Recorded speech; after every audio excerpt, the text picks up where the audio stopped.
आपके राज्य में क्या मुसलमान सुरक्षित है? उत्तर प्रदेश में मुसलमान सबसे ज्यादा सुरक्षित है, सबसे ज्यादा सुरक्षित है। अगर हिंदू सुरक्षित है तो वह भी सुरक्षित है। कोर्ट भी कहता है कि ये बुलडोजर जस्टिस बंद होना चाहिए। जो जैसे समझेगा उसको उसी भाषा में समझाना चाहिए। भारत की राजनीति में भारतीय जनता पार्टी के लिए राहुल जैसे कुछ नमूने जरूर रहने चाहिए, जिससे एक रास्ता हमेशा के लिए साफ होता रहे, अच्छा रहता है। अखिलेश जी कहते हैं डबल इंजन क्या, अब तो इंजन एक दूसरे को नमस्ते तक नहीं करती। अपनी वर्तमान लीडरशिप को भी सम्मान करते हैं और अपने पूर्वजों के प्रति भी सम्मान का भाव रखते हैं, लेकिन जिनके आदर्श औरंगजेब हों तो उनका आचरण भी उसी प्रकार का जरूर होगा। आप क्यों कहते हैं कि उनका औरंगजेब उनके लिए आदर्श हैं? ये महाराणा प्रताप, महाराणा सांगा, छत्रपति शिवाजी महाराज और गुरु गोविंद सिंह के बारे में ये लोग बताएंगे? इतिहास के बारे में लोग क्या जानते हैं?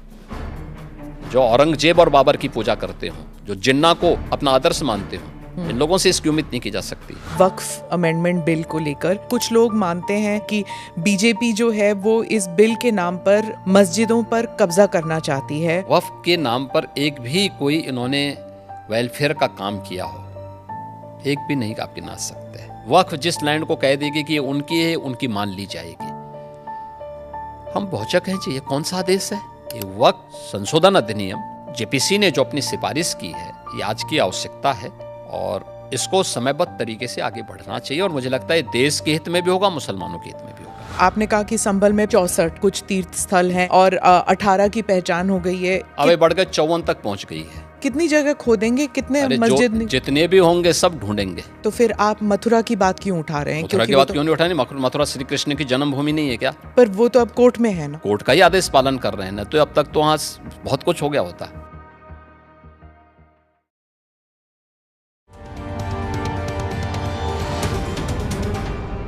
Namaste, Jai Hind. You're watching or listening to another edition of the ANI podcast with Smita Prakash. This episode is powered by easemytrip.com. My guest today is the Chief Minister of Uttar Pradesh, Yogi Adityanath. Since he needs no introduction, I'm going to jump straight into the conversation. मुख्यमंत्री जी, ANI के साथ बात करने के लिए धन्यवाद। आपकी सरकार को सत्ता में आए 8 साल हुए हैं। इन 8 साल में प्रशासन की सबसे बड़ी उपलब्धियां क्या हैं?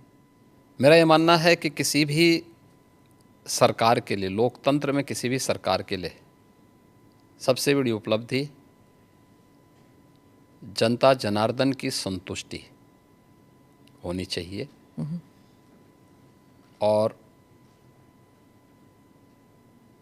मैं इस बात को कह सकता हूं कि पिछले 8 वर्ष में हमारी सरकार ने प्रधानमंत्री मोदी जी के प्रेरणादायी मार्गदर्शन में, उनके विजनरी नेतृत्व में उत्तर प्रदेश के समग्र विकास के लिए जो भी रूपरेखा तैयार की थी और उन क्षेत्रों में जो अभूतपूर्व विकास किया है, जनता जनार्दन का उसमें व्यापक समर्थन प्राप्त हुआ है।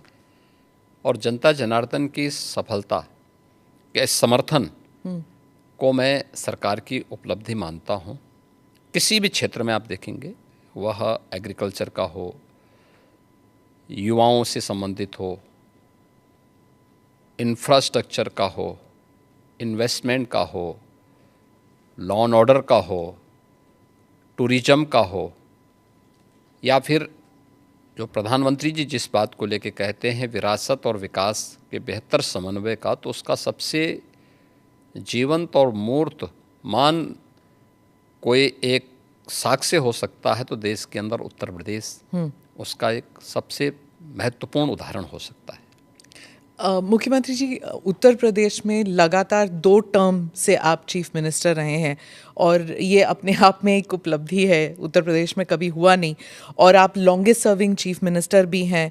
तो उत्तर प्रदेश की जनता ने आपको दूसरी बार क्यों इलेक्ट किया था? क्या इसलिए कि आपकी छवि एक हिंदुत्ववादी नेता की है, या फिर फर्स्ट टर्म में आपने माफिया राज पर जो धावा बोला था इसकी वजह से किस लिए आपको दूसरी टर्म में, और क्या एक और सवाल इसमें, क्या आप हैट्रिक के लिए ट्राई कर रहे हैं आप? देखिए, मैं रहा नहीं हूँ, मैं वर्तमान में भी चीफ मिनिस्टर हूँ और पिछले 8 वर्ष के अंदर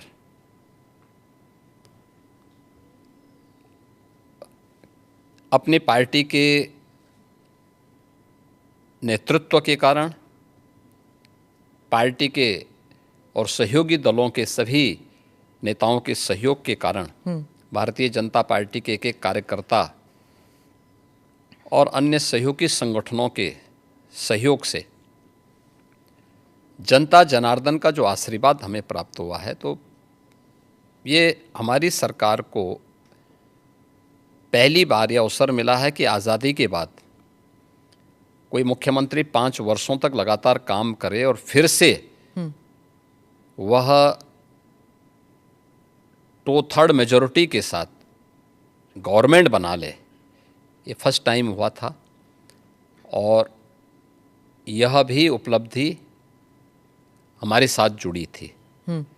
और पिछले 8 वर्ष से तो हम यहाँ सेवा कर ही रहे हैं, तो सेवा, सुरक्षा और सुशासन का जो मॉडल हमारी पार्टी का था, उसको प्रभावी ढंग से उत्तर प्रदेश में लागू करने के कारण आज जनता जनार्दन का व्यापक आशीर्वाद भारतीय जनता पार्टी के साथ में है, हमारे साथ में है।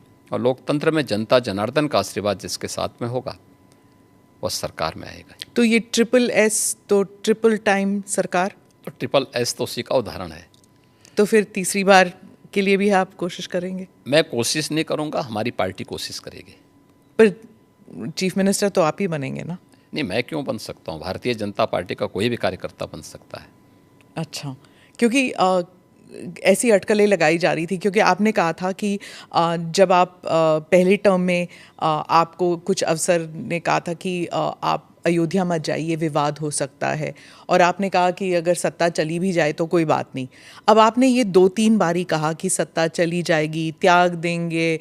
जब ऐसी बातें होती है तो फिर अटकलें लगाई जाती है कि शायद योगी जी दिल्ली की तरफ देख रहे हैं या फिर दिल्ली से न्योता आया है। देखिए,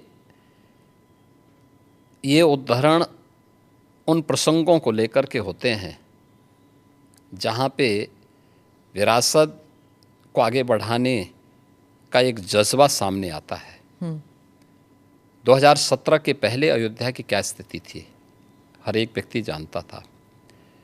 एक जद्दोजहद के साथ जब हम लोग उस समय अयोध्या की यात्रा करते थे तो बहुत सारे बैरियर हुआ करते थे, बुनियादी सुविधाओं का अभाव था और अयोध्या अपनी पहचान के लिए मोहताज थी।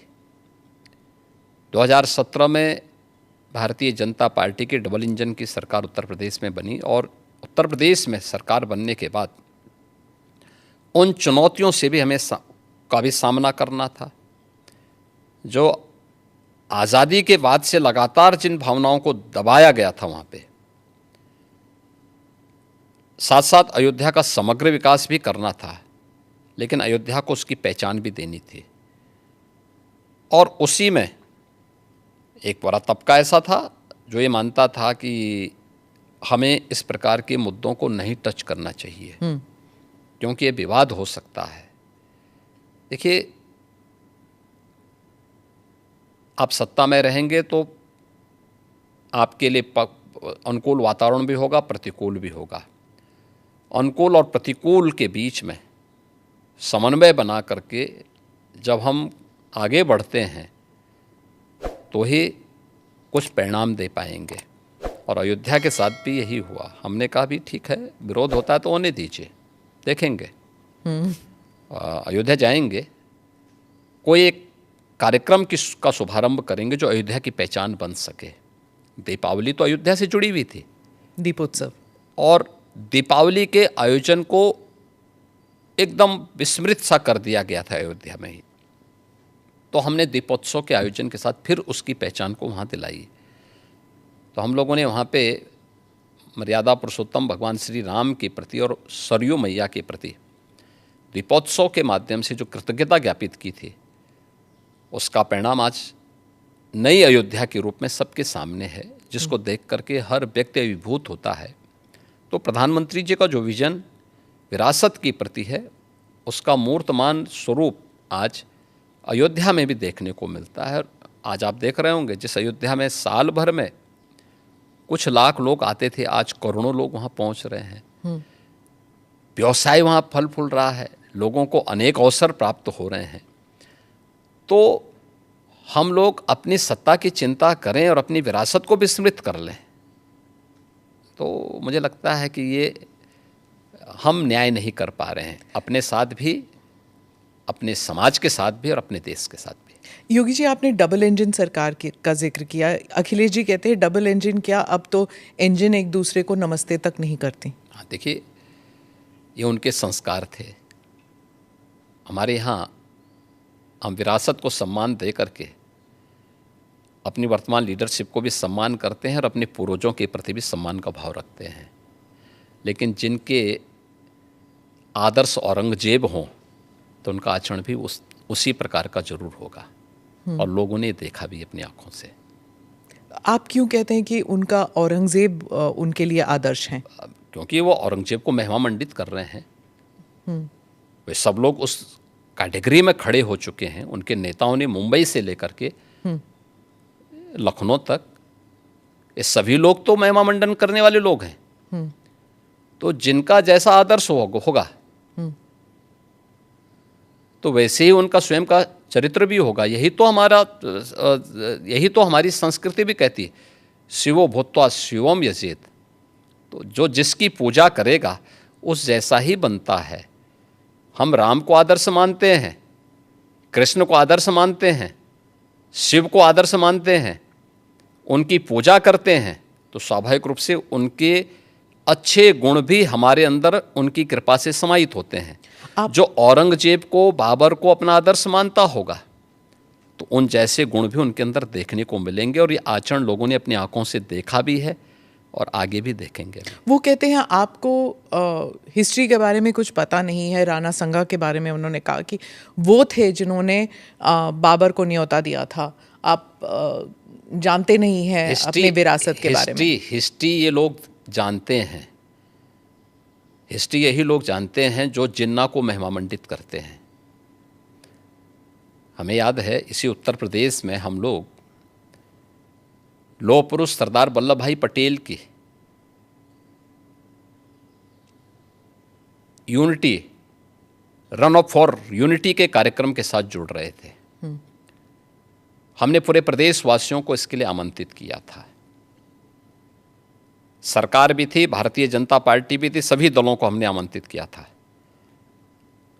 एक तरफ सरदार वल्लभ भाई पटेल जो भारत की एकता के आदर्श हैं, भारत की एकात्मता के शिल्पी हैं, हम उनके प्रति श्रद्धा का भाव व्यक्त कर रहे थे, और ये लोग जिन्ना को महिमा मंडन कर रहे थे। तो ये वही कैटेगरी है, ये वही ब्रीड है जो बाबर से लेकर के औरंगजेब तक और जिन्ना तक को महिमा मंडन करते हैं। तो देश के प्रति इनके भाव क्या होंगे, भारत की विरासत के प्रति इनके भाव क्या होंगे, भारत के महापुरुषों के प्रति क्या इनके भाव क्या होंगे, ये अंदाज़ा इसी से लगाया जा सकता है। और ये लोग अवसरवादी भी हैं, इनको पलटी मारने में कोई देर नहीं लगेगी। भाई आज कर रहे हैं तो कहीं वोट लेना होगा, तो उनके कुछ नेताओं ने बयान देने शुरू किए हैं कि अब जो लॉस हो रहा है और जो कटघरे में खड़े हुए हैं, ठीक है, तो उसके बारे में इन्होंने कहना शुरू कर दिया, नहीं साहब ये तो जो है उन्होंने गलत बोला है, और ये तो राष्ट्रीय महापुरुष थे, राष्ट्र नायक थे। राणा सांगा के इतिहास को अगर इन्होंने पढ़ा होता, वो महान योद्धा जिसके शरीर के घाव इस बात को बताते थे कि इन्होंने भारत की धर्म और संस्कृति को बचाने के लिए उस समय किस प्रकार के पराक्रम का परिचय दिया था। ये महाराणा प्रताप, महाराणा सांगा, छत्रपति शिवाजी महाराज और गुरु गोविंद सिंह के बारे में ये लोग बताएंगे। इतिहास के बारे में लोग क्या जानते हैं? जो औरंगजेब और बाबर की पूजा करते हों, जो जिन्ना को अपना आदर्श मानते हों, इन लोगों से इसकी उम्मीद नहीं की जा सकती है। और आप विधानसभा में आपका एक भाषण भी था, आपने कहा था कि अगर औरंगज़ेब का महिमा मंडल कर रहे हैं वो जो लोग नागपुर में जो कर रहे हैं उनको यूपी आना चाहिए, हम उनका इलाज कर देंगे। इलाज कैसे करेंगे आप? उपचार तो देखिए, किसी भी बीमारी का उपचार के अलग अलग केंद्र होते हैं।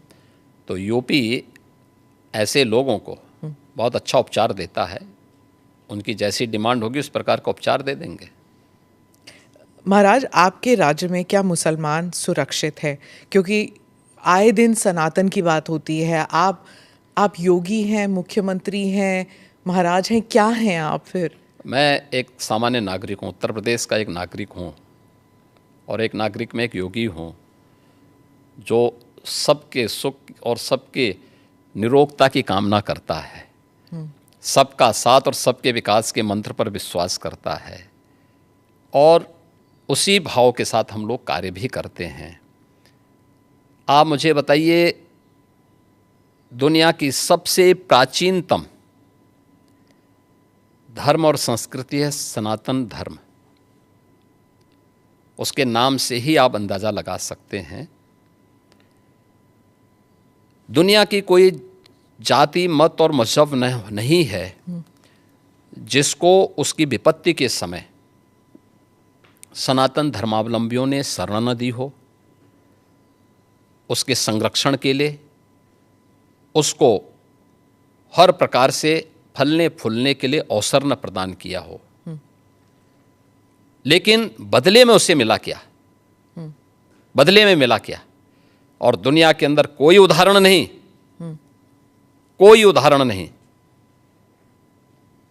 कि कहीं भी हिंदू राजाओं ने दुनिया के अंदर कहीं भी अपने बल पर, अपने वैभव के दंभ से किसी पर आधिपत्य स्थापित किया हो, कहीं नहीं है। देखिए उदाहरण, अयम निज परोवेति गणना लघु चेतसाम उदार चरितानाम तो वसुधैव कुटुंबकम, इस सनातन वाक्य है। दुनिया के अंदर कोई बोलता है? दुनिया के अंदर किसी ने इसका आचरण किया? कोई नहीं किया। सब तो हड़पना चाहते हैं। यानी यह अपना है, यह पराया है, भेदभाव छोटी संकुचित बुद्धि के लोग करते हैं। उदार चरित्र के लोगों के लिए तो पूरी दुनिया ही एक परिवार है। इस भाव के साथ सनातन धर्मावलंबी ने हमेशा काम किया है, और आज भी उदाहरण देखने को मिल सकता है कि 100 हिंदू परिवारों के बीच में, 100 हिंदू परिवारों के बीच में एक मुस्लिम परिवार सबसे सुरक्षित रहता है। उसको इसके पर्व और त्योहारों को, उसको अपने सभी मजहबी कर्मों को करने के लिए, या जिस मत और मजहब या संप्रदाय या सेक्ट का अनुयायी होगा उसको उस परंपरा के अनुसार अपने सारे धार्मिक मान्यताओं या उपासना विधि को पूरी स्वतंत्रता होती है। लेकिन मैं कहता हूँ 100 परिवारों के बीच में, एक हिंदू की बात तो दूर करिए, 100 मुस्लिम परिवारों के बीच में 50 हिंदू सुरक्षित रह सकता है क्या? नहीं रह सकता। अब बांग्लादेश आपके सामने उदाहरण है, इससे पहले पाकिस्तान उदाहरण था, अफगानिस्तान में क्या हुआ था। ये चीजें दिखाती हैं, और होशियारी यही है कि कहीं धुआं उड़ रहा हो या किसी को ठोकर लग रही हो तो हमें ठोकर लगे इससे पहले हम संभल जाएं। तो वही संभलने के लिए बोला जाता है। हम तो सबके बीच सबको समान भाव से देख रहे हैं। उत्तर प्रदेश में मुसलमान सबसे ज़्यादा सुरक्षित है, सबसे ज़्यादा सुरक्षित है। अगर हिंदू सुरक्षित है तो वह भी सुरक्षित है। अगर दंगे यहाँ यूपी में होते थे जो 2017 के पहले, अगर हिंदू की दुकान जलती थी तो मुसलमान की भी जलती थी, हिंदू का घर जलता था तो मुसलमान की भी जलती थी। और 17 के बाद से दंगे बंद हुए। अगर हिंदू सुरक्षित है तो मुसलमान भी सुरक्षित है। और दूसरा जो मैंने कहा कि इतिहास में कोई उदाहरण नहीं बता सकता कि अपने बल से, अपने वैभव से किसी हिंदू राजा ने किसी देश पर जबरन कब्जा किया हो, कभी नहीं। इतिहास इसका उदाहरण है, आप उठा के देख सकते हैं। भगवान राम लंका में गए और लंका में रावण पर विजय प्राप्त करके लक्ष्मण को वहाँ के वैभव को देख के थोड़ा मोहित हुए। भगवान राम ने कहा, नहीं लक्ष्मण, उन्होंने उनको एक ही बात कही, और मुझे लगता है कि आज की पीढ़ी के लिए बहुत प्रेरणादायी है जो उन्होंने उस समय कही थी। लक्ष्मण जी को जो प्रेरणा, जो निर्देश भगवान राम दे रहे हैं लंका के बारे में, अपि स्वर्णमयी लंका नमे लक्ष्मण रोचते, जननी जन्म भूमिस्य स्वर्गादपि गरीयसी, कि लक्ष्मण, लंका भले ही सोने की क्यों न हो, लेकिन याद रखना ये मुझे रुचिकर नहीं लगती, मेरी रुचि का नहीं है। मेरा काम था माता सीता को दुरात्मा रावण से मुक्त करना, वो मैंने कर लिया है। अब हमें यहाँ से निकलना है, क्योंकि जिस माँ ने जन्म दिया है और जहाँ हमने जन्म लिया है उससे बढ़कर के दूसरा कोई भी, स्वर्ग से बढ़कर के उपभोग दूसरा हो ही नहीं सकता, इससे बढ़कर के उपभोग हो ही नहीं सकता है, चाहे वो स्वर्ग ही क्यों ना हो। और इसलिए हम यहाँ नहीं करेंगे। ये उदाहरण मैं इसलिए दे रहा हूँ जिसलिए जो सनातन धर्म पर प्रहार करते हैं उनकी आंखें खुलें, वो देखें। उदाहरण हमारे सामने पर्याप्त हैं और ऐसे अनेक उदाहरण आपको समय समय पर मिलेंगे। मुख्यमंत्री जी, आपने रोग हटाने की बात की, लेकिन कभी कभी ऐसा लगता है आप रोग ही हटाने की बात कर रहे हैं, क्योंकि जो बुलडोज़र चला है, आज नागपुर में चला है, यहाँ पर भी कोर्ट भी कहता है कि ये बुलडोज़र जस्टिस बंद होना चाहिए, लेकिन कोई बंद नहीं कर रहा। आज भी नागपुर में चला है, तो ये जब बुलडोज़र जस्टिस जब मना किया है फिर भी चल रहा है। देखो, जो न्याय मानते होंगे उनके लिए न्याय होता है। जो स्वयं न्याय को, कानून को अपने हाथों में लेते हैं, तो बहुत बार कानून के दायरे में रह करके उनको सबक भी सिखाया जाता है। जो जैसे समझेगा उसको उसी भाषा में समझाना चाहिए। आप मुझे बताइए, कोई हिंसक बनकर के प्रहार करने के लिए आ जाए हमारे सामने और हम उसके सामने गिड़गिड़ाएं, ये नहीं। अगर वो हिंसक बन के आया तो उसको पहले उसकी हिंसा का प्रतिकार तो वहाँ पे करना पड़ेगा ना। आप कानून के दायरे की बात कर रहे हैं, फिर आपने कहा कि संभल पे आ रही हूँ मैं, आपने कहा कि संभल में 65 कुछ तीर्थ स्थल हैं, 64 और 18 की पहचान हो गई है। योगी जी अब बढ़ गए 54 तक पहुँच गई है। आप कितनी जगह खोदेंगे, कितने मस्जिद? जितने भी होंगे सब ढूंढेंगे, जितने भी होंगे सब ढूंढेंगे, सब निकालेंगे और दुनिया को बोलेंगे कि भगवान ने जिसको आंखें दी हैं वो आके देखो तो क्या हुआ था संभल में। देखिए, संभल एक सच्चाई है और मैं इसलिए नहीं कह रहा हूं भाई आपको उपासना विधि की पूरी छूट है, कहीं भी आप बनाइए, लेकिन आप तो इस्लाम के मुद्दों से ही भटक करके काम किए हैं। पर ये तो बन चुके हैं, अब बन नहीं चुके हैं। इस्लाम कहता है कि किसी भी हिंदू मंदिर या किसी हिंदू घर को तोड़ करके आपके द्वारा बनाई गई कोई भी इबादत गृह एक खुदा को स्वीकार्य नहीं है। क्यों आपने बनाई? आप तो इस्लाम के विरुद्ध आचरण कर रहे हैं। पर आप तो कानून के दायरे में रहकर, हम कानून के दायरे में रह के सब काम कर रहे हैं। अगर कानून के दायरे में रह रहे हैं तो फिर आप मथुरा की बात क्यों उठा रहे हैं? मथुरा की बात क्यों नहीं उठानी? मथुरा श्री कृष्ण की जन्मभूमि नहीं है क्या? पर वो तो अब कोर्ट में है ना। कोई कोर्ट का ही आदेश पालन कर रहे हैं ना, तो अब तक तो वहाँ बहुत कुछ हो गया होता। तो अयोध्या, काशी, अब फिर मथुरा भी, और कितने और? आप मुझे बताइए, सनातन हिंदू धर्म के जो महत्वपूर्ण स्थल हैं उन सभी स्थलों को हमारी विरासत के प्रतीक हैं। देखिए, डॉक्टर राम मनोहर लोहिया के नाम पे राजनीति बहुत सारे लोग करते होंगे। संभल में 65 निकाल रहे हैं आप, तो फिर 65 नहीं, वहाँ 68 सभी तीर्थों को हम निकाल रहे हैं। 54 से अधिक निकल चुके हैं और बाकी सभी को ढूंढ रहे हैं। शास्त्रीय प्रमाण उसके मौजूद हैं, उनको दिखा रहे हैं कहाँ कहाँ हैं। जिसने भी कब्जे किए होंगे उनको एक एक करके सबको निकालेंगे। कितने मस्जिद फिर निकलेंगे? मस्जिद, देखिए, सवाल मस्जिद का नहीं है, जितने अतिक्रमण होंगे वो अतिक्रमण हटेंगे।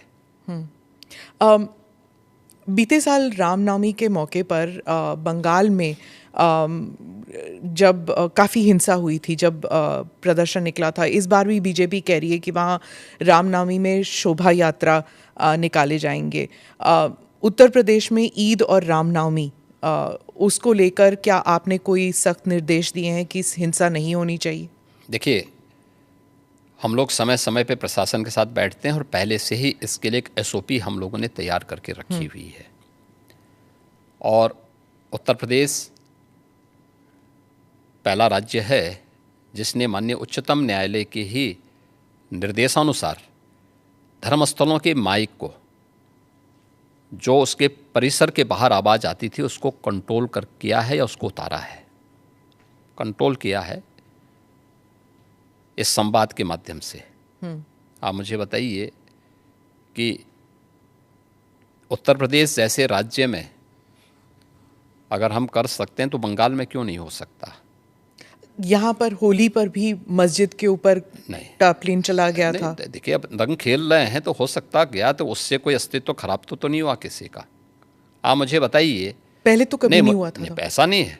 आप मुझे बताइए, मुहर्रम में जुलूस निकलते हैं, क्या उनका झंडे की छाया मंदिर के आसपास या किसी हिंदू घर के ऊपर नहीं पड़ती है क्या? क्या उससे हिंदू घर अपवित्र हो जाता है क्या? ये सख्त निर्देश हैं कि भाई जिसको रंग से परहेज है उस पर मत डालना, लेकिन फिर भी पड़ गया है और प्रशासन उसको साफ करके फिर से नगाई पुताई कर दे रहा है। ये कौन सी बात है? क्या रंग बिरंगे कपड़े पहनते नहीं? हिंदू से ज़्यादा रंग बिरंगे तो मुसलमान ही पहनता कपड़ा, तो फिर रंग से परहेज क्यों? यानी तो दोहरा आचरण है। तो क्या रंग बिरंगी कपड़े पहने, लेकिन अगर रंग पड़ जाए तो हाय तौबा मचाते हैं? ये नहीं हो सकता है। ये दोहरा आचरण क्यों मचाते हो जी? अरे गले मिलो। बहुत सारे मुसलमानों ने रंग में होली खेली है।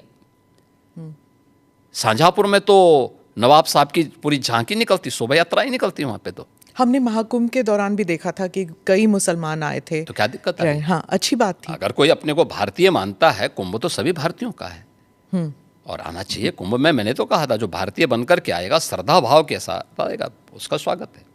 लेकिन अगर कोई किसी नकारात्मक मानसिकता के साथ आता है तो स्वीकार्य नहीं। जी, महाकुंभ में करोड़ों लोग आए थे। आपने जो फाइनल नंबर्स जिस पर हुआ था, टैली हुआ था, इस नंबर की आपने पुष्टि कैसे की कि कितने आए थे? देखिए, यहाँ पे महाकुंभ के दौरान एक हम लोगों ने सीसीटीवी कैमरे लगाए थे। हम लोगों ने एआई टूल के माध्यम से हेड काउंटिंग की व्यवस्था की थी और ये भी उसमें हम लोगों ने व्यवस्था की थी कि एक व्यक्ति का चेहरा दूसरी बार काउंट न हो। 24 आवर्स में कोई व्यक्ति हो सकता है 2 बार 3 बार, क्योंकि बहुत सारे लोग जो आए थे, बहुत सारे लोग ऐसे 2-2 3-3 बार 24 घंटे में स्नान कर रहे थे, लेकिन काउंट एक बार हो। फेस रिकॉग्निशन की व्यवस्था भी उसमें की गई थी, हेड काउंट करने की व्यवस्था की गई थी और उसको काउंटिंग करके फिर हर 24 घंटे के बाद हम उसके रिजल्ट को सामने, हर दूसरे घंटे में वो रिजल्ट सामने आता था। टोटल फिर 24 घंटे में करके वो फाइनल उसका वो बनता था, डाटा तैयार होता था। और बाकायदा उसके लिए हम लोगों ने एक वहाँ पे एक इंटीग्रेटेड सेंटर तैयार किया था जहाँ के माध्यम से इन सभी चीज़ों की मॉनिटरिंग होती थी। तो ये सभी काउंट उसी के माध्यम से हम लोग वहाँ कर रहे हैं। तो कितने नंबर हुए फाइनली? 66 करोड़ 30 लाख से अधिक श्रद्धालु वहाँ इन 45 दिनों में आके स्नान किया है। और ये इंटरनेशनली भी बहुत बड़ी न्यूज़ स्टोरी बन गई थी, क्योंकि यूरोप अगर पूरा मिला दिया जाए फिर भी इतने लोग नहीं हैं जितने कुंभ के लिए आए थे। कुंभ के बारे में और कुंभ की विराट स्वरूप के बारे में वही बोल सकता जो कुंभ में गया होगा। जी जी। बाकी लोगों के लिए यह अविश्वसनीय लगेगा। जैसे महाभारत युद्ध के दौरान भगवान को अपना विराट स्वरूप दिखाया भगवान ने, तो उस विराट स्वरूप को 3 ही लोग देख पाए थे। अर्जुन देख पाए थे, संजय देख पाए थे और भगवान वेदव्यास देख पाए थे। तो ये 3 तो भगवान के स्वरूप को पहचान गए थे और संजय ने इसीलिए धृतराष्ट्र को कहा कि देखो, याद करना, भगवान के स्वरूप को देखने के बाद मैं कह सकता हूँ कि जहाँ श्री कृष्ण हैं विजय वहीं होनी है, क्योंकि वहीं धर्म है, वहीं सत्य है। और कुंभ के बारे में वही बोल सकता है जो कुंभ का दर्शन जिसने किया होगा। कांग्रेस और बाकी जो अपोजिशन पार्टीज है वो कही थी महाकुंभ, मतलब कुंभ कई बारी हो चुका है, ये महाकुंभ जो है वो एक देखिए, जिसकी जैसी आस्था है, जैसी दृष्टि वैसी सृष्टि। कोई ज़बरदस्ती थोड़ा है। हमने थोड़ा बोला कि आप आइए। जो आते थे उनके नेतागण बहुत सारे आए, उनके जो नेता थे, उनके मंत्रीगण आए थे, डिप्टी सीएम आए थे, बहुत सारे लोग आए थे, उनके मुख्यमंत्री भी आए थे कांग्रेस के बहुत सारे। वे तो आके अभिभूत होके गए। अब जिनकी जो जैसी दृष्टि हो, वो कह रहे थे इन्होंने बीजेपी इवेंट बना दिया, जैसे कि बीजेपी इवेंट नहीं, बीजेपी शासित सरकार, केंद्र और राज्य सरकार मिलकर के जन सुविधाओं का ध्यान रख रही है, जनता जनार्दन का ध्यान रख रही है, आस्था का सम्मान दे रही है। और कुंभ का यह स्वरूप जो देखने को मिला है, आखिर 1947 से लेकर के और ज़्यादातर समय तक 2014 तक, तो ज़्यादातर समय तक कांग्रेस ही देश में शासन की है। तो उन्होंने इस दौरान क्यों नहीं किया? उनको बहुत बार अवसर मिला था। प्रदेश में भी 1947 से लेकर के और 1989 तक कांग्रेस की सरकार ज़्यादातर रही है। तो उन्होंने इस दौरान क्यों नहीं जन सुविधाओं का ध्यान रखा? उस समय कुंभ के इस विराट स्वरूप को और वैश्विक स्वरूप को क्यों नहीं प्रस्तुत किया? कुंभ के बारे में देश के अंदर एक सकारात्मक भाव पैदा हो और ये वैश्विक मान्यता इसको प्राप्त हो, तो मोदी जी के कारण आज संभव हो पाया है। प्रधानमंत्री मोदी जी ने यूनेस्को से 2019 में प्रयागराज कुंभ को मानवता की अमूर्त सांस्कृतिक धरोहर के रूप में मान्यता दिलाई जी। दुनिया के सभी मिशन को प्रयागराज में आमंत्रित करने की कार्रवाई को आगे बढ़ाया।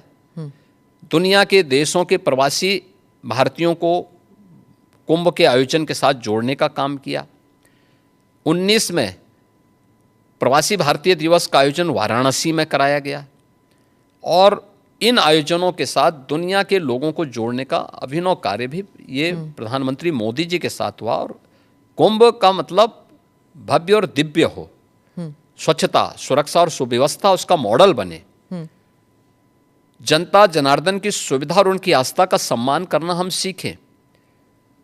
मोदी जी ने जो विजन दिया आज जो जमीनी धरातल पर दिखाई दे रहा है, तो जनता जनार्दन ने इसको हाथों हाथ लेकर के पूरा देश उमड़ पड़ा, पूरी दुनिया उमड़ पड़ी।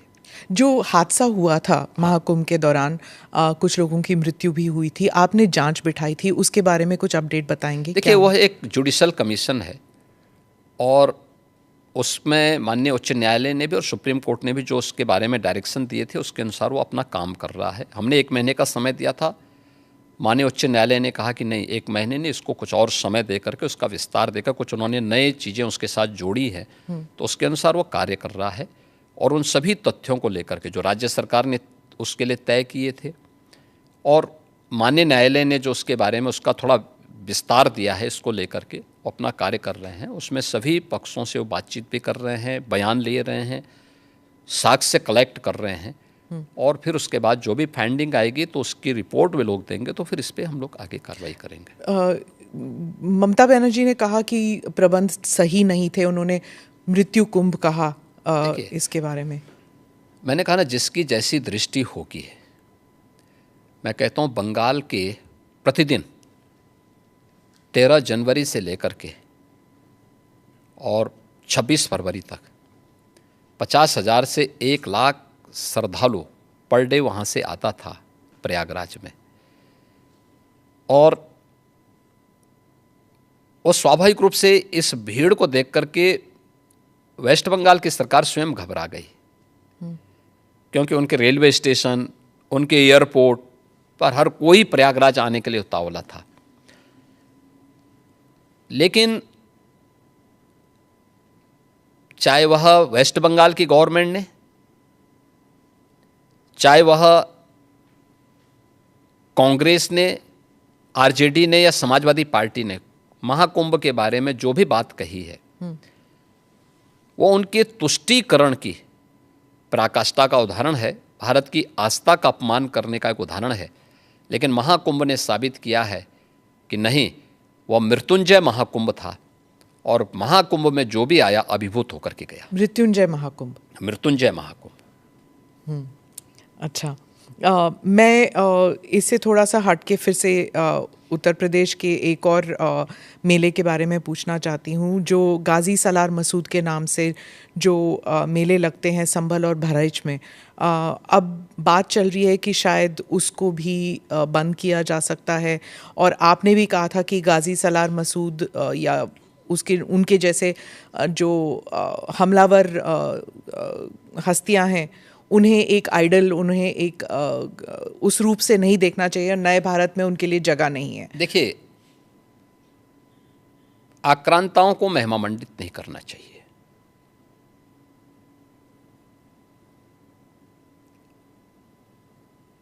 ये भी हमें मालूम होना चाहिए कि ये आक्रांता विदेशी थे। इन्होंने भारत की आस्था पर प्रहार किया, भारत की बहन बेटियों की इज्जत के साथ खिलवाड़ किया, भारत को लूटा। इसका महिमा मंडन आस्था का अपमान है। इनका महिमा मंडन मातृशक्ति का अपमान है। इनका महिमा मंडन करके हम देश का अपमान करते हैं और मुझे लगता है कि यह कोई भी भारतीय स्वीकार नहीं करेगा। याद करना, यही वे आक्रांता थे जिन्होंने देश के अंदर जबरन धर्मांतरण को आगे बढ़ाया था। देश के अंदर आज भी बहुत सारे मुस्लिम परिवार ऐसे हैं जो अपने पूर्वजों की परंपरा का जो विस्मरण करते हैं और 6 पीढ़ी पहले, 8 पीढ़ी पहले बहुत सारे लोगों ने डॉक्यूमेंट तैयार रखे हुए हैं कि उनके पूर्वज कोई ना कोई हिंदू था। तो मुझे लगता है उस समय किन्हीं कारणों से उनको अगर इस्लाम स्वीकार करना पड़ा है तो उन आक्रांताओं की क्रूरता से कोई जजिया कर नहीं दे पाया, कोई जो है अपने स्वयं के परिवार को बचाने के नाम पर, कोई अन्य उसके नाम पर। मुझे लगता है कि हम लोगों को इसको स्वीकार नहीं करना चाहिए कि आक्रांता का कहीं महिमा मंडन हो। पर कुछ तो ट्रेडिशन का मतलब क्या होता है? ट्रेडिशन के लिए दुआ फतेह करते थे। गाजी को तो कहीं, गाजी तो यहाँ उत्तर प्रदेश में कोई भी युद्ध जीता नहीं था। देखिए, सालार मसूद गाजी वही है जिसने मोहम्मद गजनवी के साथ भगवान सोमनाथ के मंदिर को लूटने और तोड़ने का काम किया था। ये विदेशी लुटेरा था और इसको महाराज सुहेलदेव के नेतृत्व में हिंदू राजाओं ने जिस कार्य के लिए हकदार था, जिंदा खड़ा करके इसको पूरी तरह जलाया था। इस्लाम में सबसे क्रूर मौत मारी जाती है। जिसका वो हकदार था उसने जितना अत्याचार किया था, हिंदू धर्म और संस्कृति को तोड़ करके, आस्था पर प्रहार करके, बहन बेटियों की इज्जत के साथ खिलवाड़ करके, वही व्यवहार उसके साथ उस समय हिंदू राजाओं ने किया था। तो जय जयकार तो महाराज सुहेलदेव की होनी चाहिए और पूजा महाराज सुहेलदेव की होनी चाहिए, न कि सालार मसूद गाजी की। इसीलिए कहते हैं ना कि मुसलमान खतरे में है, जो ओवैसी कहते हैं आपके राज्य में, क्योंकि जो ट्रेडिशन चलते आए हैं आप उनको हटाना चाहते हैं। जो उनके जिनके लिए वो पूजनीय समझते हैं, आप उनको कह रहे हैं कि वो गद्दार हैं, उनको हटाना चाहते हैं आप। इसलिए मुसलमान इससे खतरे में नहीं है, इनकी वोट बैंक की राजनीति खतरे में है। जिस दिन अपने पूर्वजों को भारतीय मुसलमान समझ जाएगा, इन सब के बोरिया बिस्तर बन जाएंगे। इसलिए अपने बोरिया बिस्तर को दुरुस्त रखने के लिए लोग इस प्रकार की भड़काऊ बातें को कहते हैं। भारत के मुसलमानों को याद रखना होगा, वे तभी सुरक्षित हैं जब हिंदू सुरक्षित है, हिंदू ट्रेडिशन सुरक्षित हैं, उसी के साथ उनकी भी सुरक्षा निहित है। तो हिंदू कहाँ खतरे में है? हाँ, तो हिंदू, कश्मीर के अंदर क्या हुआ था, अभी बांग्लादेश के अंदर क्या हुआ है, पाकिस्तान के अंदर क्या हुआ है। महाराज, आप यहाँ पे जाएंगे, आप बांग्लादेश जाएंगे, आप पाकिस्तान जाएंगे, कहाँ जाएंगे? 1947 के पहले पाकिस्तान और बांग्लादेश दोनों भारत के हिस्से थे जी। इतिहास है, इस सच्चाई को आप भी जानती है, मैं भी जानता हूँ, पूरा भारतीय जानता है। हम उस सच्चाई को कैसे भूल सकते हैं? क्या पाकिस्तान में हमारी हिंगलाज माता का मंदिर नहीं है क्या आप इसको भूल जाएंगे? क्या बांग्लादेश में माता ढाकेश्वरी का मंदिर नहीं है क्या? तमाम ऐसे धर्मस्थल हैं जो आज भी वहां पड़े हुए हैं। हिंदुओं के साथ किस प्रकार का व्यवहार हुआ? इसीलिए तो सीए कानून लाई बीजेपी की सरकार, जो हिंदू यहाँ आना चाहते हैं। हम हिंदुओं की आने देने की बात नहीं कर रहे हैं, जो आ चुके हैं। आखिर इन लोगों ने जो यहाँ पर इस्लाम खतरे में बात कर रहे हैं, उन हिंदुओं का भी इन्होंने यहाँ विरोध किया था। आप अनुमान करिए कि भारत में ही वो हिंदुओं का विरोध कर रहे हैं, तो पाकिस्तान और बांग्लादेश के अंदर क्या हाल हो रहे होंगे। क्या हाल उनके हालात क्या होंगे। इनकी मानसिकता का अंदाज़ा इसी से लगाया जा सकता है कि हिंदुओं के प्रति इनके दुराग्रह कितने खतरनाक हैं और कितने छोटे स्तर के हैं। कांग्रेस के एक दिग्गज नेता ने कहा है कि वो संविधान बदल देंगे। इसी बात को लेके 2024 में बीजेपी के ऊपर ये प्रहार किया गया था और आपकी पार्टी के नंबर कम आए थे क्योंकि ये प्रचार या दुष्प्रचार जो भी कहना चाहें आप, ये कहा गया था। और अभी डीके शिव कुमार ने संविधान के बारे में कुछ कमेंट्स पास किए हैं। आपका उस पर क्या कहना है? देखिए, कर्नाटक सरकार के द्वारा धर्म के आधार पर आरक्षण, यह बाबा साहब भीमराव अंबेडकर के द्वारा दिए गए संविधान का अपमान है। याद करना, जब संविधान सभा में आरक्षण की बात हुई तो उसमें धर्म के आधार पर आरक्षण का मुद्दा भी उठा था और बाबा साहब भीमराव अंबेडकर ने इसका पुरजोर विरोध किया था। उन्होंने कहा था कि आरक्षण सामाजिक रूप से उन लोगों को दिए जाने चाहिए जिनके साथ अस्पृश्यता और छुआछूत सैकड़ों वर्षों से होती आई है। अनुसूचित जाति जनजाति के लोगों को उसके साथ जोड़ा गया था और इसीलिए भारत के संविधान ने विशेष प्रावधान करके उनके लिए आरक्षण की व्यवस्था दी। धर्म के आधार पर आरक्षण का विरोध भारत के संविधान सभा के हर एक सदस्य ने किया था और सबने इस बात को कहा था, क्योंकि उसी समय देश 1947 में देश का विभाजन धर्म के आधार पर हुआ था और उसका विरोध और उसकी साया आने वाले समय में भारत पर न पड़ने पाए। लेकिन ये कांग्रेस 1952 से लगातार बाबा साहब भीमराव अंबेडकर के द्वारा बनाए गए संविधान के साथ इसी प्रकार से छेड़छाड़ करती रही, लगातार कर रही।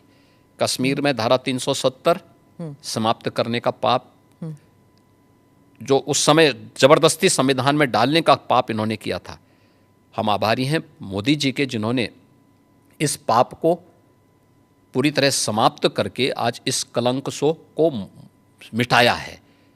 आज कश्मीर में धारा 370 समाप्त होती है। आज वहाँ पर फिर से लोकतंत्र बहाली की प्रक्रिया के साथ जुड़ा और विकास की प्रक्रिया के साथ जम्मू कश्मीर जुड़ा है। पंचायत चुनाव से लेकर विधानसभा के चुनाव हो गए। ठीक है, सरकार जिसकी भी बनी, लेकिन जनता को अपने आप को वहाँ पे उस प्रक्रिया का हिस्सा बनने का अवसर मिला ना। लेकिन कांग्रेस ने तो इससे वंचित रखा था जम्मू कश्मीर को। कुछ परिवारों को लूट की छूट दे रखी थी। भारत के खिलाफ आतंकवाद के गढ़ के रूप में उसको प्रस्तुत किया करने का प्रयास हुआ था। लेकिन आज जम्मू कश्मीर मुख्य धारा के साथ जुड़ करके विकास की प्रक्रिया के साथ जुड़ रहा है। ऐसे समय समय पर इन्होंने किया। याद करिए, ये महिला सशक्तिकरण की बात करते थे, लेकिन 3 तलाक का भी समर्थन करते थे। मोदी जी ने इन 3 तलाक की कुप्रथा को भी समाप्त किया। और महिला सशक्तिकरण का सबसे बड़ा उदाहरण है कि 3 तलाक के नाम पर जब मर्जी आए तब कोई जो है किसी महिला के जीवन के साथ खिलवाड़ कर रहे, ये नहीं हो सकता है। आज वो एक मजबूत सुरक्षा कवच मिला है। तो ये चीज़ें देने का काम वो किया था। तो कांग्रेस को जब भी अवसर मिला है, डीके शिव कुमार वही बोल रहे हैं जो विरासत में कांग्रेस ने उनको दिया है, जो कांग्रेस का एजेंडा है। ये संविधान की प्रति लेकर के घूमते हैं, लेकिन इनको सच्चाई, अपने कृत्यों की सच्चाई के बारे में इनकी बताया जाना चाहिए कि इन्होंने कब कब बाबा साहब भीमराव अंबेडकर का अपमान किया और भारत के संविधान में कितने संशोधन करके इन्होंने संविधान की आत्मा को 1976 में क्या नहीं किया था इन्होंने संविधान के साथ में गला घोंटने का काम किया था। तो ये कांग्रेस तो हमेशा करती रही। और आगे जो भी बोल रहे हैं डीके शिव कुमार, ये वही बोल रहे हैं जो कांग्रेस की विरासत से उन्हें प्राप्त हुआ है। आपने कॉन्स्टिट्यूशन की बात कही, हाल ही में एक्चुअली कल ही हुआ था कि एक कॉमेडियन जो हैं महाराष्ट्र में, उन्होंने संविधान को दिखाया और कहा इस संविधान से मुझे अभिव्यक्ति की आज़ादी मिलती है, मैं कुछ भी कह सकता हूँ। अभिव्यक्ति की आज़ादी कानून के दायरे में, संवैधानिक मूल्यों के दायरे में होना चाहिए और उसी दायरे में अभिव्यक्ति की स्वतंत्रता है। आपकी अभिव्यक्ति की स्वतंत्रता किसी दूसरे पर व्यक्तिगत प्रहार करने के लिए नहीं हो सकती है। दुर्भाग्य है कि कुछ लोगों ने देश का चीरहरण करना, विभाजन की खाई को और चौड़ी करने के लिए इस अभिव्यक्ति की स्वतंत्रता को अपना जन्मसिद्ध अधिकार मान लिया है। और मुझे लगता है ऐसे लोगों के खिलाफ जो समाज में विभेद पैदा करके सौहार्द को खतरे में डालने का कार्य कर रहे हैं, उनके साथ कानूनी तरीके से उनके साथ उसी प्रकार का व्यवहार भी होना चाहिए। महाराष्ट्र में ही कुछ महीने पहले एक स्लोगन उठा था, बटेंगे तो कटेंगे। वो भी ऐसे ही विभाजनकारी स्लोगन ही था? विभाजनकारी नहीं था। आप मुझे बताइए, यह देश गुलाम क्यों हुआ? क्योंकि जातियों में विभाजित था। अगर उनको जोड़ने की बात की जा रही है कि वे बंटो मत, अच्छे के बारे में सोचो, विकास के बारे में सोचो, विरासत के बारे में सोचो। ये उछला नहीं था, ये यूपी से मैंने ही कहा था कि बटेंगे तो कटेंगे, एक रहेंगे तो सेफ रहेंगे। तो ये बात यहाँ से हमने कही थी और मुझे लगता है कि चीज़ें आगे बढ़ी, लेकिन इसमें बुराई आगे बढ़ी। इलेक्शन जीत गए आप? नहीं, इलेक्शन हम उससे कारण नहीं जीते। इलेक्शन के बहुत सारे कारण होते हैं। एक नारा इलेक्शन जीतने का, कटने की बात जब होती है तो कैसे जुड़ने की बात? क्या बात करते हैं, क्यों नहीं जुड़ेंगे? जब कटने काटने की भाई बात आप मुझे बताइए, इतिहास में करोड़ों हिंदू काटे नहीं गए क्या? तो फिर लाखों हिंदू कश्मीर में काटे नहीं गए क्या? काटे नहीं गए थे।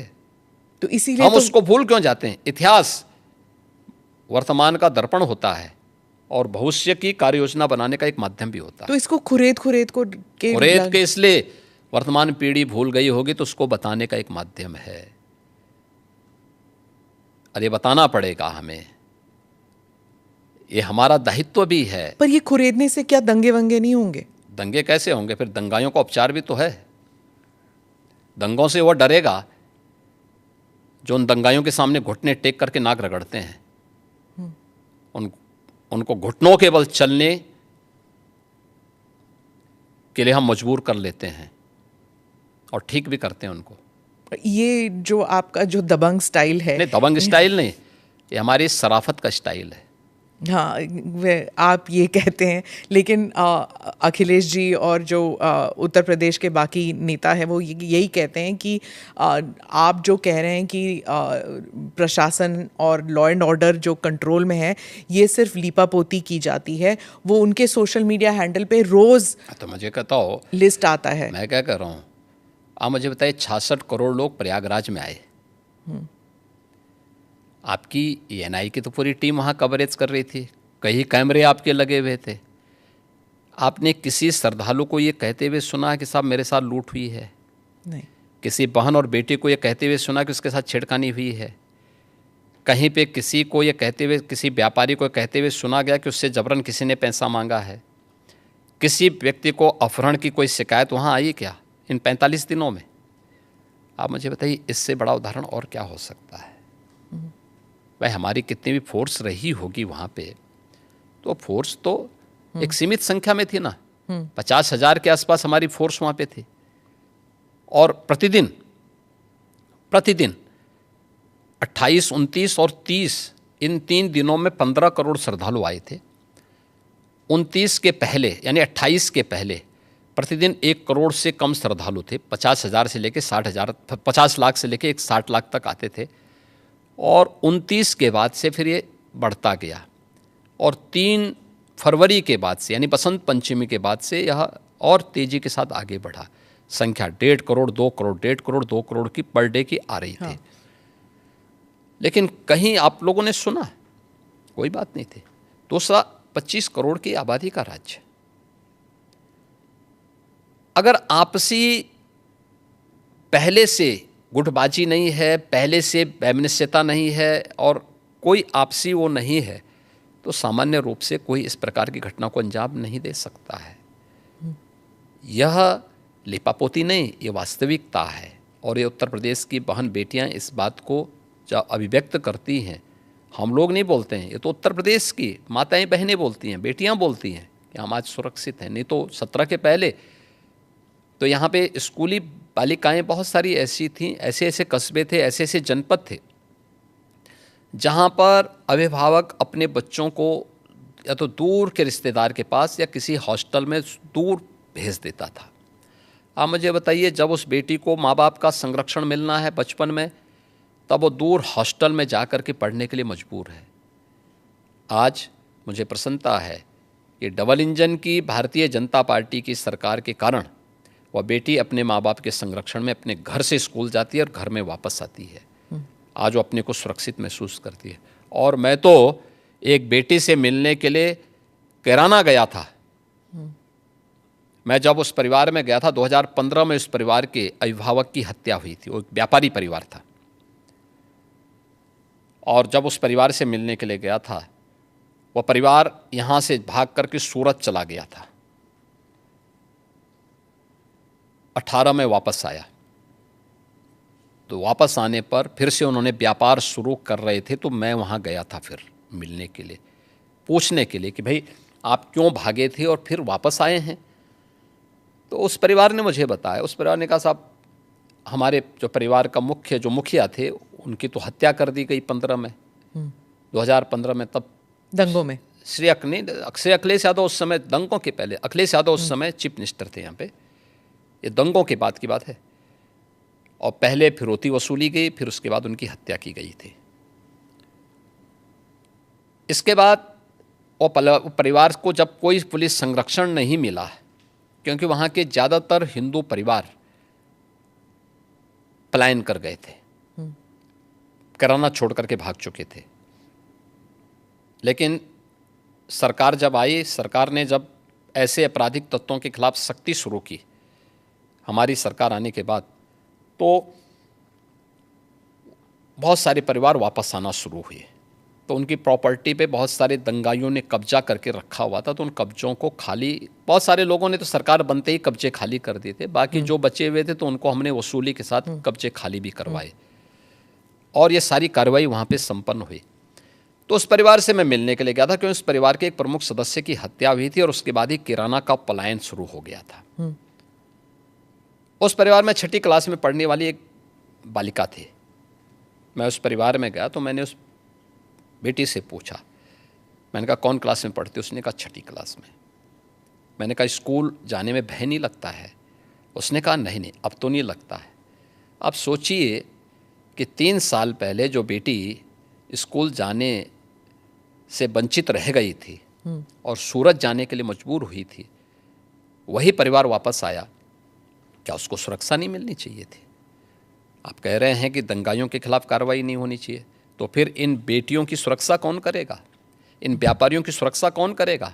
तो यही डंडा इन बेटियों की सुरक्षा करता है, इन व्यापारियों की सुरक्षा करता है, इन दंगाइयों को और इन अपराधियों और माफियाओं को ठिकाने भी लगाता है। और इसलिए इतनी सख्ती हमें करनी पड़ती है। और तब 25 करोड़ की जनता भारतीय जनता पार्टी के साथ समर्थन के साथ खड़ी होती है। आपने इस परिवार का जिक्र किया, मैंने आपका एक भाषण सुना था जिसमें आपने कहा था कि जो यूपी का युवा है छिपता था ये कहने से कि मैं यूपी का हूँ, क्योंकि उसको एक श्रमिक के रूप में देखा जाता था, एग्रीकल्चर लेबर या कंस्ट्रक्शन लेबरर। लेकिन यूपी की जो छवि बदली है, ही सेज इट प्राउडली कि मैं यूपी का हूँ, उसके बारे में कुछ बताइए। हाँ, देखिए 2017 के पहले की स्थिति ऐसी थी, उत्तर प्रदेश का ये नाम सुन करके ही उसको किसी नौकरी के लिए जाता था, उसको बाहर कर दिया जाता था। उत्तर प्रदेश का नाम सुन करके ही होटलों में कमरे नहीं मिलते थे, रूम नहीं मिलते थे, धर्मशाला में जगह नहीं मिलती थी, लोग किराएदार नहीं बनने देते थे, लोगों को अपनी पहचान छुपानी पड़ती थी। आज मैं कह सकता हूँ उत्तर प्रदेश का युवा हो, अन्नदाता किसान हो या किसी भी सेक्टर का कोई व्यक्ति आज पहचान के लिए मोहताज नहीं है। और ये पहचान के लिए जो मोहताज नहीं है, आज वो कहीं जाता है तो कहीं भी देश के अंदर कहीं जाता है, दुनिया के अंदर कहीं जाता है, अगर वह यूपी का नाम लेगा तो लोगों के मन में, अगर वह धार्मिक आस्थावान व्यक्ति है तो अयोध्या, काशी, प्रयागराज या यहाँ के धर्मस्थल याद करके बड़े सम्मान के साथ लोग उसको देखते हैं। यूपी के नाम से, यूपी के इंफ्रास्ट्रक्चर से लोगों के मन में होता, अच्छा ये वहीं से आए हैं। तो यूपी जो पहले एक श्रम शक्ति माना जाता था, एक लेबर के रूप में यहाँ की एक पहचान थी कि यहाँ के लोग एक सामान्य उसके साथ जुड़ेंगे, आज वही यूपी विरासत की शक्ति के रूप में और अर्थ शक्ति के रूप में देश के अंदर और दुनिया के अंदर अपनी पहचान बनाई। आप तो फिल्म जगत से भी लोगों को बुला रहे हैं यहाँ पर। हमारी फिल्म सिटी, यहाँ पे यूपी के अंदर एक फिल्म सिटी का निर्माण का कार्य प्रारंभ हो रहा है और उस पर सारी कार्रवाई आगे बढ़ चुकी है। और मुझे लगता है कि कला का सम्मान किया जाना चाहिए और कला के उसी सम्मान को आगे बढ़ाने के लिए हम लोगों ने इस प्रक्रिया को आगे बढ़ाया है। योगी जी, एक और सवाल है वक्फ अमेंडमेंट बिल को लेकर। वो संसद में टेबल होने वाला है। और आप क्या समझते हैं इसके बारे में? क्योंकि कुछ लोग मानते हैं, खासकर मैं फिर से ओवैसी साहब का ही नाम लूँगी, कि बीजेपी जो है वो इस बिल के नाम पर मस्जिदों पर कब्ज़ा करना चाहती है और भारत के मुसलमान जो हैं अब खतरे में है क्योंकि इबादत की जगह नहीं मिलेगी उन्हें। देखिए, भाजपा मस्जिद में कब्जा करके क्या करेगी? मंदिर ढूंढेगी। ये मुझे लगता है कि गुमराह कर रहे हैं। वक्फ के नाम पर आखिर कितना जमीन कब्जा करोगे? दूसरा, वक्फ के नाम पर एक भी कोई इन्होंने वेलफेयर का काम किया हो, एक भी नहीं आप गिना सकते। देखिए, वक्फ के नाम पे जो भी आता है उसने उस प्रॉपर्टी को अपने व्यक्तिगत स्वार्थ के लिए दुरुपयोग किया है, बेचा है, औने पौने दाम पे बेचा है। आज स्थिति क्या है? एक एक प्रॉपर्टी के लिए कई कई लोगों को इन्होंने प्रॉपर्टी को बेचा है। उससे विवाद हो रहे हैं, उससे तमाम प्रकार के संकट आने वाले समय में होंगे। जो बसे हैं उनके लिए भी और जिन लोगों ने पैसा दिया है उनके लिए भी, क्योंकि पूंजी उन सब की डूब जाएगी। तो ये तो इससे बड़ी बेवकूफ़ बनाने वाली कोई बात ही नहीं हो सकती है। दूसरा, इन्होंने कोई भी संपत्ति देखिए सरकारों पर यही एक दबाव बना करके ब्लैकमेलिंग लोग करते थे। अलग अलग समय में इन्होंने वक्फ के नाम पर तमाम प्रकार के उल जलूल फैसले लिए हैं, ख़ास तौर पर कि वक्फ जिस लैंड को कह देगी कि ये उनकी है, उनकी मान ली जाएगी। हम बहुचक हैं जी, ये कौन सा देश है? आपको एक पावर किसने दे दी है कि आप किसी भी प्रॉपर्टी को कब्जा कर लेंगे, आप किसी भी स्थल को कब्जा कर लेंगे, किसी भी सार्वजनिक भूमि पे कब्जा कर लेंगे? तो ये नहीं हो सकता है। ये वक्फ संशोधन अधिनियम जेपीसी ने जो अपनी सिफारिश की है, ये आज की आवश्यकता है और इसको समयबद्ध तरीके से आगे बढ़ना चाहिए। और मुझे लगता है देश के हित में भी होगा, मुसलमानों के हित में भी होगा। जी, डिलिमिटेशन पर जो दक्षिण के राज्य हैं वो थोड़े नर्वस कह लीजिए। वो कहते हैं कि पॉपुलेशन के आधार पर रिप्रेजेंटेशन नहीं होना चाहिए। वो कह रहे हैं कि उनकी जो पहचान है वो खतरे में है। देखिए, माननीय गृह मंत्री जी ने इस मामले में बहुत स्पष्टता के साथ कह दिया है और ये केवल स्टालिन के नाम ने जो बैठक की है केवल एक राजनीतिक एजेंडा है उनका। मुझे लगता है कि माननीय गृह मंत्री जी के वक्तव्य के बाद इस पर कोई भी प्रश्न नहीं खड़ा होना चाहिए। तमिलनाडु में ही हिंदी भाषा को लेकर काफ़ी विरोध हो रहा है। आप हिंदी बेल्ट के एक मुख्यमंत्री हैं, तो आप इस बारे में क्या सोचते हैं? देखिए, देश को भाषा के नाम पे या क्षेत्र के नाम पे नहीं बांटा जाना चाहिए। और हम आभारी हैं प्रधानमंत्री मोदी जी के, जिन्होंने वाराणसी में लगातार काशी तमिल संगमम की इस बार 30वें संस्करण को भी यहाँ पे आयोजित करवाया। यानी एक तरफ काशी है और उत्तर प्रदेश है, जिसमें काशी तमिल संगमम का आयोजन हो रहा है। तमिल भारत की प्राचीनतम भाषाओं में से एक है और इसका इतिहास उतना ही पुराना है जितना संस्कृत का इतिहास है। हर भारतीय के मन में तमिल के प्रति श्रद्धा और सम्मान का भाव है, क्योंकि भारत की विरासत के बहुत सारे तत्व आज भी उसमें मौजूद हैं। तो हिंदी से नफरत क्यों? भाषा कोई तोड़ती नहीं है, वो जोड़ने का काम करती है। और त्रिभाषा सूत्र के माध्यम से तो हिंदी को राजभाषा की मान्यता देकर के हिंदी, इंग्लिश और स्थानीय भाषा, वो तमिल हो सकती है, मलयालम हो सकती है, कन्नड़ हो सकती है, तेलुगु हो सकती है, मराठी हो सकती है, बंगाली हो सकती है, असमी हो सकती है, उड़िया हो सकती है, किसी भी अन्य भाषा को आप लोकल स्तर पर लागू करिए। ये तो देश के अंदर एकता का संदेश देने वाला, उत्तर से दक्षिण तक, पूरब से पश्चिम तक पूरे भारत को एकता के सूत्र में जोड़ने वाला माध्यम है। और मुझे लगता है कि भारत का राष्ट्रगान भी इसी बात का संदेश देता है। ये केवल एक संकीर्ण राजनीति है। जब इन लोगों के वोट बैंक खिसकते हैं तो ये लोग इसी प्रकार की क्षेत्रीयता की और भाषाई आधार पर बांटने की दुरभिसंधि करते हैं। जनता जनार्दन को देश की एकता के लिए इस प्रकार के किसी भी षड्यंत्र से हमेशा सचेत रहना चाहिए।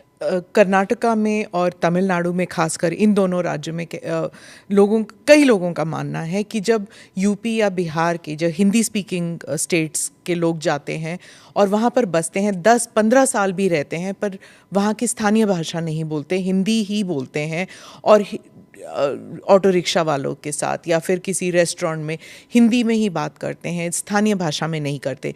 लेकिन उन राज्य से जब लोग उत्तर प्रदेश आते हैं तो हिंदी बोल लेते हैं, हिंदी में ही बात करते हैं, क्योंकि कामकाज की जो भाषा है वो हिंदी है।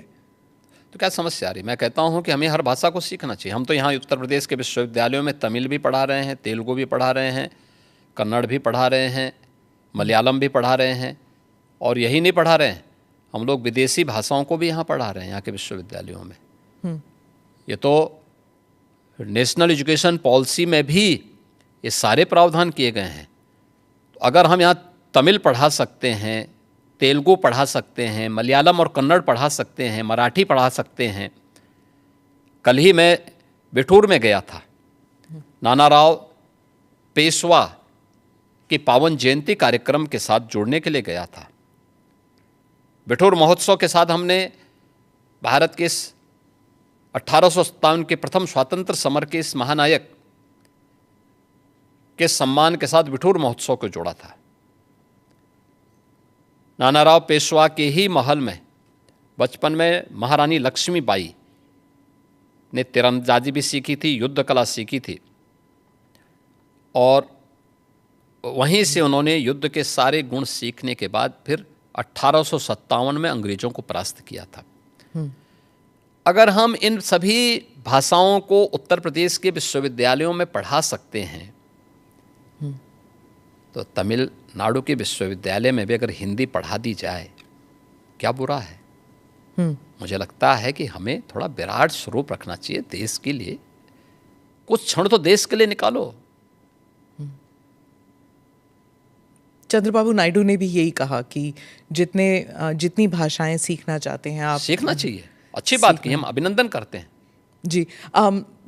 मैंने 2024 के बाद, चुनावों के बाद, और जितनी अधिक भाषा सीखेंगे उतने अधिक रोजगार के अवसर भी खुलेंगे। जी, हैदराबाद के लिए उन्होंने वही किया था अपने पिछले टर्म में। अच्छी बात है, और इसीलिए हैदराबाद आज एक हब बना है। 2024 के चुनावों के बाद मैंने आपसे कोई इंटरव्यू नहीं किया, इसलिए उसके बारे में भी 1-2 सवाल। 2024 में क्या गलत हुआ, और 10 महीने के बाद मिल्कीपुर में आप इलेक्शन जीत जाते हैं, तो क्या बदलाव आया उसमें? देखिए, 2024 के बारे में आपने शुरुआत में ही बता दी थी ना। हाँ, संविधान का कांग्रेस और विपक्षी दलों ने जो दुष्प्रचार किया था, और ये दुष्प्रचार ही नहीं किया था, विदेशी पैसे भी इसमें इन्वॉल्व थे। जॉर्ज सोरोस ने तो बहुत पहले इसकी घोषणा कर दी थी। पर इसकी कोई पुष्टि तो हुई नहीं। पुष्टि हुई है, अभी धीरे धीरे करके आगे बढ़ने दीजिए, बहुत सारे तथ्य सामने आएंगे। व्यापक पैमाने पे दुष्प्रचार का माध्यम, एनजीओ के माध्यम से इन्होंने गांव गांव में, सोशल मीडिया प्लेटफॉर्म के माध्यम से, डिजिटल मीडिया के माध्यम से दुष्प्रचार किया कि संविधान बदल देंगे, मोदी जी आएंगे तो नया संविधान ला देंगे, तमाम प्रकार की इन्होंने जो बातें कही। दूसरा, सोरोस के पैसे यूपी में भी लगे थे। मैं कह रहा हूं पूरे देश में विदेशी पैसा इन्वॉल्व था लोकसभा चुनाव के दौरान, जिसमें कांग्रेस और उसके सहयोगी दलों ने, जो भी इंडी गठबंधन से जुड़े हुए दल थे, ये लोग धड़ल्ले से उसके लिए डायरेक्ट इनडायरेक्ट उसमें लिप्त थे और उसी के माध्यम से इन्होंने पूरे चुनाव को प्रभावित करने का प्रयास किया था। यह कृत्य देशद्रोह की श्रेणी में आता है। एक विदेशी ताकत से आप पैसा लेकर के देश के चुनाव को प्रभावित कर रहे हैं। एक दूसरा है कि उस दौरान इन्होंने तमाम प्रकार की बात की थी, खटाखट हर एक महिला के खाते में इतना पैसा आएगा। क्या हुआ? कांग्रेस शासित राज्यों में तो कहीं भी नहीं आया। इन्होंने कर्नाटक हो या हिमाचल हो जो घोषणा की थी, आज तक किसी को पूरा भी नहीं कर पाए। पंजाब में भी कहीं नहीं कर पाए। ये तो इनका आचरण है। दूसरा, हमें कहना चाहते हैं कि भारत के संविधान का जितना सम्मान मोदी जी ने किया, नई संसद में बाबा साहब भीमराव अंबेडकर के द्वारा बनाए गए संविधान की मूल प्रति को अपने सिर में ले जा करके और वहाँ पे सम्मान के साथ स्थापित करने का कार्य हो। बाबा साहब भीमराव अंबेडकर भारत के संविधान के शिल्पी हैं। संविधान अंगीकार करने की संविधान जिस दिन उन्होंने बना करके तैयार किया था और उसकी ड्राफ्ट कॉपी सौंपी थी देश को 26 नवंबर 1949 को, उस तिथि को भारत के अंदर संविधान दिवस मनाने का कार्य यह 2015 में 26 नवंबर 2015 से प्रधानमंत्री मोदी जी ने यह कार्यक्रम लागू कराया और जिसमें प्रतिवर्ष 26 नवंबर की तिथि को संविधान दिवस के रूप में मनाया जा रहा है। बाबा साहब भीमराव अंबेडकर से जुड़े हुए 5 महत्वपूर्ण स्थलों को पंचतीर्थ के रूप में विकसित करने का काम ये मोदी जी के कारण हो पाया। तो इन्होंने कितना दुष्प्रचार किया था उस समय, और आज जब सच्चाई सामने आई देश के लोगों ने कि नहीं ये तो कांग्रेस का दुष्प्रचार था और विदेशी पैसे किस रूप में इन्वॉल्व हुए थे, तो आज देश की जनता फिर से अब इनको सबक सिखा रही है। हरियाणा, महाराष्ट्र और दिल्ली, अभी ये 3 चुनाव में परिणाम सामने आए और यूपी में भी 10 उपचुनाव हुए थे। 10 में से 8 भारतीय जनता पार्टी जीती थी और ये सभी, चाहे वो मिल्कीपुर हो, कटेहरी रही हो, कुंदर की रही हो, ये सभी समाजवादी पार्टी की सीट्स थी और वहाँ से बीजेपी उनको बहुत थम्बिंग मेजॉरिटी से जीती है। कुंदर की में हमारा प्रत्याशी जीता है 1,45,000 से, कटेहरी में हम जीते हैं 38,000 से और अभी मिल्कीपुर में हमारा प्रत्याशी जीता है 62,000 वोट से। तो ये चीज़ें दिखती हैं कि जनता जनार्दन झूठ को बहुत दिनों तक बर्दाश्त नहीं करती। पर ये भी कहा जाता है कि उम्मीदवारों का जो चयन हुआ था 2024 में और फिर अब जो बाई इलेक्शंस हुए थे उसमें भी फर्क आया था। देखिए, उस समय कांग्रेस और उसके सहयोगी दलों का दुष्प्रचार ज़्यादा वो था और उन लोगों ने हर एक प्लेटफॉर्म का दुरुपयोग किया था। लेकिन जब कैंडिडेट लिस्ट होता है और सभी की सहमति से आगे बढ़ता है। एक और बात चली थी उस वक्त कि आरएसएस ने इतना प्रचार नहीं किया 2024 में, लेकिन महाराष्ट्र में, हरियाणा में, दिल्ली में वो ग्राउंड पर उतरे थे और उन्होंने प्रचार किया था। क्या आरएसएस के साथ कोई मतभेद था उस वक्त? देखिए, राष्ट्रीय स्वयंसेवक संघ भारत के अंदर एक अभिभावक के रूप में कार्य करने वाला एक ऐसा स्वयंसेवी संगठन है जो दुनिया के अंदर किसी देश में नहीं है और दुनिया का सबसे बड़ा स्वयंसेवी संगठन है। राष्ट्रीय स्वयंसेवक संघ राजनीतिक गतिविधियों में भाग नहीं लेता है। अपने केवल सामाजिक कार्यों के प्रति जन जागरण के अभियान के साथ जुड़ता है। राष्ट्रीय स्वयंसेवक संघ एक आम जनमानस को उनके मुद्दों के साथ, उनकी मातृभूमि के साथ जोड़ने का काम करता है। राजनीतिक गतिविधियों में राष्ट्रीय स्वयंसेवक संघ का कोई भी हस्तक्षेप नहीं होता है। राहुल गांधी हर राज्य में जाके यही कह रहे हैं कि राष्ट्रीय स्वयंसेवक संघ सभी भारतीयों को एक जैकेट में, एक विचार, एक सोच, एक एजुकेशन, एक किस्म से to go forward in life, एक ही रूल है, एक ही एग्जाम्पल है। और भारत में ये नहीं चलेगा। भारत में डाइवर्सिटी बहुत है। क्या एक भारत तो श्रेष्ठ भारत नहीं बनना चाहिए? तो अलग अलग तरीके होते हैं, अलग अलग रास्ते होते हैं। कौन से रास्ते होते हैं उनसे पूछना चाहिए ना। तो क्या कर रहे थे 6 दशक तक? पूछे ना अपने नाना से भी और अपने दादी से भी, अपने पिताश्री से भी। क्यों नहीं पूछा इन्होंने? क्यों नहीं उन्होंने उस समय किया? जो काम पिछले 10.5 वर्ष के अंदर मोदी जी ने करके दिखाया है, जिसमें पूरे भारत की स्वीकृति है, पूरा भारत का व्यापक जन समर्थन मोदी जी को प्राप्त हो रहा है, ये काम क्यों नहीं कांग्रेस ने कर लिया? अयोध्या के विवाद को तो हमेशा विवादी बने रहने देना चाहते थे।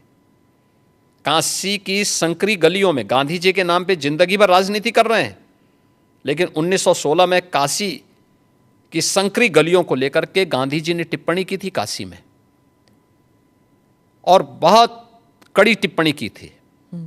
क्यों नहीं उन्होंने राष्ट्रपिता महात्मा गांधी के उस सपने को साकार किया? वो मोदी जी ने ही साकार किया है।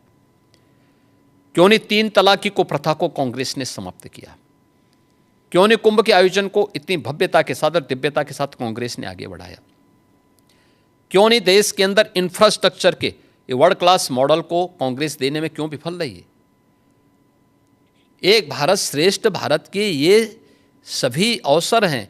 और अयोध्या में आज तो राम मंदिर का निर्माण भी हो गया। एक नई अयोध्या के दर्शन सबको हो रहे हैं, जिस रूप में पूरा अयोध्या के प्रति लोग लालायित दिख रहे हैं। लाखों लोग प्रतिदिन आ रहे हैं दर्शन करने के लिए। राहुल गांधी तो भारत जोड़ो के लिए निकल पड़े थे, उन्होंने 2 यात्राएं की, तो फिर उनको क्यों आप कह रहे हैं कि वो विभाजनकारी काम करते हैं? देखिए, इनका भारत जोड़ो भारत तोड़ो अभियान का हिस्सा है। ये जहां जाते हैं, दक्षिण में जाएंगे तो उत्तर भारत की निंदा करेंगे, उत्तर में आएंगे तो दक्षिण की निंदा करेंगे, भारत से बाहर जाएंगे तो भारत की निंदा करेंगे। इसलिए इनके आचरण को देश समझ चुका है। लेकिन भारत की राजनीति में भारतीय जनता पार्टी के लिए राहुल जैसे कुछ नमूने जरूर रहने चाहिए, जिससे एक रास्ता हमेशा के लिए साफ होता रहे, अच्छा रहता है, बना रहे। आखिर में एक सवाल, आपने $1 ट्रिलियन इकोनॉमी की बात कही उत्तर प्रदेश के लिए, लेकिन पर कैपिटा इनकम अभी भी उस स्तर का नहीं है। तो ये दो जो अलग अलग चीज़ें हैं, इनको आप कैसे एकजुट करेंगे? देखिए, उत्तर प्रदेश जैसे राज्य में यह एक चुनौतीपूर्ण कार्य था, और आदरणीय प्रधानमंत्री जी ने विजन हम लोगों के सामने रखा था। हम लोगों ने प्रधानमंत्री जी के प्रेरणादायी नेतृत्व में इस पर कार्य करना प्रारंभ किया। आज हमारी सरकार के 8 वर्ष पूरे हो रहे हैं। इसमें से 3 वर्ष के दौरान तो कोविड महामारी के साथ जूझते हुए हमारे व्यतीत हुए, लेकिन उस सब के बावजूद डबल इंजन की भारतीय जनता पार्टी की सरकार ने पिछले 8 वर्ष में, अगर जो तथ्य हैं, जो आंकड़े हैं, वह मैं आपके सामने रखता हूं, 1950 से लेकर के, या 1947 से लेकर के 2017 तक, इन 70 वर्षों में उत्तर प्रदेश की जो अर्थव्यवस्था थी, जीएसडीपी थी, वह 12,75,000 करोड़ की थी। और आज यह अर्थव्यवस्था 27.5 लाख करोड़ को पार कर चुकी है। यानी पिछले 8 वर्ष में, यानी जो 70 वर्षों में जितने हम पहुंचे थे, उससे दुगनी से अधिक हमने सफलता प्राप्त की है 8 वर्ष में, और वह भी तब जब 3 वर्ष कोविड महामारी से जूझते हुए हम लोगों ने कार्य किया है। पर कैपिटा इनकम 1947 से लेकर के 2017 तक कुल पहुंच पाई थी 46,000 तक। आज ये लगभग 1,10,000 तक पहुंची है। मेरा ये मानना है उत्तर प्रदेश प्रकृति और परमात्मा की कृपा का, असीम कृपा का प्रदेश है। हमारे पास युवा शक्ति है और ये बहुत प्रतिभाशाली युवा है। हमारे पास सबसे अच्छी फर्टाइल लैंड है, सबसे अच्छा जल संसाधन है, देश का सबसे बड़ा एमएसएमई बेस है, हमारे पास सबसे अच्छा इंफ्रास्ट्रक्चर है। पिछले 5 साल के अंदर इंफ्रास्ट्रक्चर को ठीक करना, युवा को शक्ति को, अपनी युवा शक्ति को, उसको उसके इस स्केल को स्किल में बदलने की कार्रवाई को इसके साथ बढ़ा करके हमने आगे उसको तैयार किया है। अब हमें अपनी स्पीड को बढ़ाना है और इसी स्पीड को बढ़ाने के लिए हम लोगों ने इस टारगेट को तय किया है कि 2029 में यूपी $1 ट्रिलियन की इकोनॉमी होगा और देश की अग्रणी अर्थव्यवस्था भी होगा। वो SSS वाली बात जो आपने प्रेस कॉन्फ्रेंस में की, SSS, ये SSS के माध्यम से ही हम इसको आगे बढ़ाएंगे। आपको हमारी शुभकामनाएं। ANI के साथ बात करने के लिए धन्यवाद। धन्यवाद, आपको बहुत बहुत धन्यवाद। Thank you for watching or listening to this edition of the ANI podcast with Smita Prakash. Do like or subscribe on whichever channel you have seen this or heard this. Namaste, Jai Hind.